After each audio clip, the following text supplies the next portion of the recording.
സൂര്യനസ്തമിക്കാത്ത സാമ്രാജ്യത്വ മോഹങ്ങളുമായി അമേരിക്ക വീണ്ടും പശ്ചിമേഷ്യയെ ലക്ഷ്യം വയ്ക്കുകയാണ്. വെനസ്വലയിൽ നിക്കോളാസ് മഡൂറോയെ അട്ടിമറിച്ച അതേ കുതന്ത്രങ്ങൾ ഇറാനിലും പയറ്റാൻ ട്രംപ് ഭരണകൂടം കോപ്പുകൂട്ടിയിരിക്കുകയാണ്.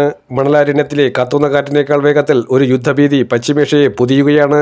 ഇത് കേവലം രാജ്യങ്ങൾ തമ്മിലുള്ള അതിർത്തി തർക്കമല്ല, മറിച്ച് ആഗോളാധിപത്യത്തിനു വേണ്ടി അമേരിക്ക നടത്തുന്ന അവസാനവട്ട ചൂതാട്ടമാണ്. വെനസ്വലയെ സാമ്പത്തികമായി ശ്വാസം മുട്ടിച്ച് ഭരണമാറ്റം സാധ്യമാക്കിയ അതേ പരീക്ഷണങ്ങൾ ഇപ്പോൾ ഇറാന്റെ മണ്ണിൽ പയറ്റാനാണ് അമേരിക്ക ഒരുങ്ങുന്നത്.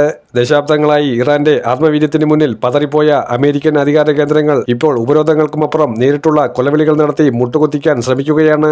പക്ഷേ അമേരിക്ക മറന്നുപോകുന്ന ഒരു വലിയ സത്യമുണ്ട്. ഇറാൻ എന്നത് വെറുമൊരു രാജ്യമല്ല, അതൊരു വിപ്ലവവീര്യമാണ്. വെനസ്വലയിൽ മഡൂറോയെ പുറത്താക്കാൻ അമേരിക്ക സ്വീകരിച്ച അതേ തന്ത്രങ്ങളാണ് ഇറാനിലും ആവർത്തിക്കപ്പെടുന്നത്. എണ്ണ വ്യാപാരം പൂർണ്ണമായും തടയുക, അന്താരാഷ്ട്ര സാമ്പത്തിക ഇടപാടുകളിൽ നിന്ന് ഒറ്റപ്പെടുത്തുക, ജനങ്ങളെ പട്ടിണിക്കിട്ട് ഭരണകൂടത്തിനെതിരെ തിരിക്കുക.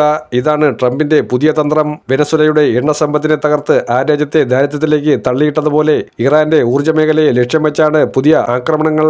ഇറാന്റെ ഇന്ധന വിതരണ ശൃംഖലകളും തുറമുഖങ്ങളും തകർക്കുന്നതിലൂടെ അവിടുത്തെ സാധാരണ ജനജീവിതം ദുസ്സഹമാക്കാനാണ് അമേരിക്കയുടെ നീക്കം. എന്നാൽ പടിഞ്ഞാറൻ ഉപരോധങ്ങളെ സ്വന്തം വികാസത്തിനുള്ള ഇന്ധനമാക്കി മാറ്റിയ ചരിത്രമാണ് ഇറാന്റേത്. അമേരിക്ക ഏർപ്പെടുത്തുന്ന ഓരോ ഉപരോധവും ഇറാന്റെ ആഭ്യന്തര ഉൽപാദനക്ഷമതയും തദ്ദേശീയ സാങ്കേതിക വിദ്യയും വർദ്ധിപ്പിക്കാൻ മാത്രമാണ് സഹായിച്ചിട്ടുള്ളത്. മിസൈലുകൾക്കും ആയുധങ്ങൾക്കുമപ്പുറം ഇന്ന് ലോകം ഭയക്കുന്നത് ഇറാന്റെ സൈബർ കരുത്തിനെയാണ്. അമേരിക്കയും ഇസ്രായേലും ഉൾപ്പെടെയുള്ള വൻശക്തികൾ തങ്ങളുടെ അതീവ രഹസ്യമായ ലബോറട്ടറികളിൽ നിന്ന് കോഡുകൾ കൊണ്ട് ഇറാനെ തകർക്കാൻ ശ്രമിക്കുമ്പോൾ അതിനെയെല്ലാം നെഞ്ചുവിരിച്ച് നേരിടാൻ ഇറാന്റെ സൈബർ സൈന്യത്തിന് സാധിക്കുന്നു. പടിഞ്ഞാറൻ രാജ്യങ്ങളുടെ പവർ ഗ്രിഡുകളും ബാങ്കിംഗ് സംവിധാനങ്ങളും ഏത് നിമിഷവും തകർക്കാൻ ശേഷിയുള്ള വൈപ്പർ മാൽവെയറുകൾ ഇറാന്റെ പക്കലുണ്ടെന്ന തിരിച്ചറിവ് അമേരിക്കയെ ഭയപ്പെടുത്തുന്നുണ്ട്. അമേരിക്കയുടെ വിനാശകരമായ തന്ത്രങ്ങൾക്ക് സൈബർ ലോകത്ത് കൃത്യമായ പ്രഹരം നൽകാൻ ഇറാന് കഴിയുന്നുമുണ്ട്.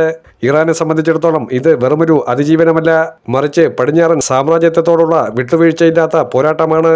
ഗാസയിലും യമനിലും അമേരിക്ക നടത്തുന്ന ഇരട്ടത്താപ്പുകൾക്കെതിരെ ലോകത്തിന് മുന്നിൽ ശബ്ദമുയർത്തുന്ന ഏകശക്തിയായി ഇറാൻ മാറിക്കഴിഞ്ഞു. അമേരിക്കൻ ഉപരോധങ്ങൾ ഇറാന്റെ സാമ്പത്തിക മേഖലയെ ഉലയ്ക്കുന്നുണ്ടെങ്കിലും റഷ്യയും ചൈനയും ഉൾപ്പെടെയുള്ള ശക്തികളുമായി ചേർന്ന് ഇറാൻ നടത്തുന്ന പുതിയ നയതന്ത്ര നീക്കങ്ങൾ അമേരിക്കയുടെ അധികാര കുത്തകയ്ക്ക് അന്ത്യം കുറിക്കുകയാണ്. ഉപരോധങ്ങൾ കൊണ്ട് ഒരു ജനതയുടെ ആത്മവിശ്വാസത്തെയും സ്വതന്ത്രമോഹങ്ങളെയും ഇല്ലാതാക്കാൻ കഴിയില്ലെന്ന് ഇറാൻ വീണ്ടും വീണ്ടും തെളിയിക്കുകയാണ്. അമേരിക്കയുടെ ഉപരോധ തന്ത്രങ്ങൾ ഇറാന്റെ മണ്ണിൽ ചീട്ടുകൊട്ടാരം പോലെ തകരുന്ന കാഴ്ചയ്ക്കാണ് വരും ദിനങ്ങളിൽ സാക്ഷ്യം വഹിക്കുക. ഇറാന്റെ മിസൈലുകളുടെ വേഗത്തിൽ അമേരിക്കയുടെ ആഗോളാധിപത്യം തകരുന്ന കാഴ്ച ലോകം ഉറ്റുനോക്കുകയാണ്.